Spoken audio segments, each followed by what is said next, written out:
Dr. Joseph P. Grande is a steadfast supporter of students and deeply committed to creating a positive learning environment at the Mayo Clinic School of Medicine.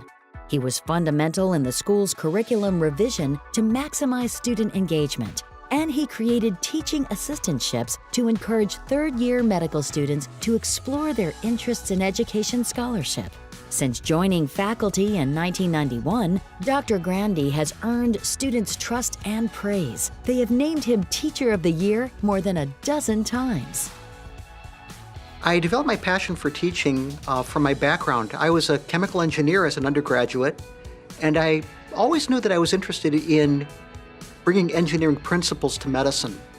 By applying basic engineering principles, problem solving, data acquisition, hypothesis testing, that students would actually, without having to memorize huge amounts of material, could actually become better diagnosticians, better at solving clinical problems. There have been a lot of changes in undergraduate medical education.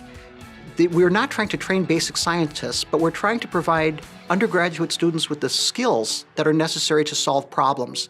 And that requires a cooperation between the basic scientists and the clinicians to really make the fundamental science clinically applicable and directly relevant to patient care. But we still have not gone far enough in making the learning contextual. Anybody can look information up, but the critical skill is that for students to be able to determine whether the information is valid, not valid, and how it applies to patients that they may see in the near future. Over the years, we've had a lot of our students have become engaged in education scholarship. So there's a lot of opportunity, even in the context of a well-established course, to promote innovation.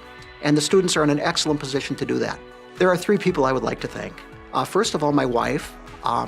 She's been extremely supportive as I've followed my passions for research and education despite having a full-time clinical load for many, many years.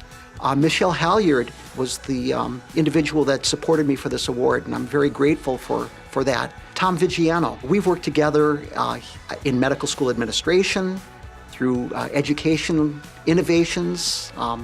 He's really an incredible person.